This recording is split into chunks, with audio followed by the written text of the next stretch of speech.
Hi, we're here with Sam and Mark for the Free Radio Live launch. Well, we've been doing it for like almost nearly 4 years now. Has it been that long? It's been that long. Wow. Yeah. It's just a wicked way of getting all the listeners. I suppose in a way it's kind of a thank you really, because the listeners throughout the year, we get them all to the LG Arena and we try and get the best pop acts around. And in the past we've had some amazing ones. Like we've done really well. JLS, the Olimers, Little Mix. Yeah, pretty much everyone. And obviously each year it tries and gets bigger and better, and that's what we're planning for this year. A lot of noise. Yeah. A lot of people, a lot of noise. Everybody's having a really good time. And as Sam said, we've got some really good acts on, which really, really helps. Yeah. And everybody knows all the songs, and we get everybody to sing along. Yeah. And it's great for the listeners as well, because obviously they're listening to the radio, hopefully, throughout the year. So then for them to actually come to a concert and see all the people that they've been listening to is awesome. So they're always really up for it, aren't they? And last year it was like 2 weeks before Christmas, so everybody had clocked off. Everybody was all wrapped up warm.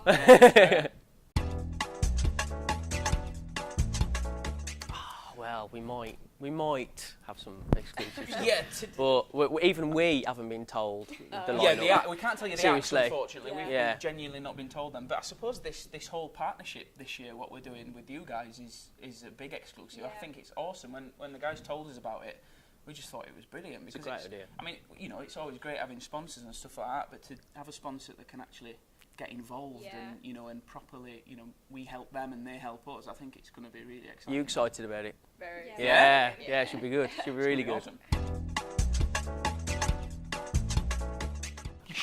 You probably want to ask Dick and Dom. Yeah. No, seriously. Well, yeah, he's probably being serious then, but a show reel is really, really important. We were so lucky getting into what we're doing now, because we were singers, and that was a long time ago. It was 10 years ago, and we kind of fell into presenting. But if you want to get through that avenue properly, I'd suggest getting a show reel, doing what you're doing now, film this, put all your best bits onto a 2-3 minute show reel, and then send it off, and then do like a CV saying, your quirky bits that you've got, But I'd really recommend getting a decent show reel. From a personal point, I'd say just always be nice to people as well.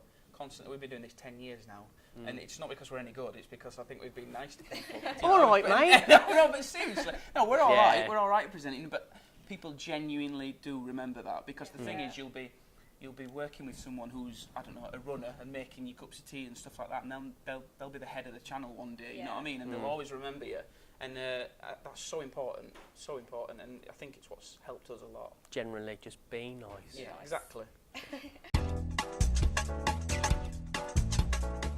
It's a bizarre story. It just got on really. It was Yeah. like we met each other. It was the final 100 stage of Pop Idol. So there was like 98 other contestants, and then me and Mark just gravitated towards each other, and we just got on. We just had a really same sense of humour, and we laughed at the same sort of things. Stupid, really, really ridiculous jokes. And we actually said, we lived in a house together, all the contestants from around the final 50 then to 12, and then we just said, you know what, if we don't make it, then let's just go to London and try and make it. And luckily enough, on the night of the final, which I don't want to say lost, I'm going to say came second. Cheers, man. Simon Fuller, who is the creator of Pop Idol, got us both into a room and asked us if we fancied, making sweet music together. we made in inverted commas music, but I think he had other ideas for us, which was presenting, and and here we are, 10 years later. So.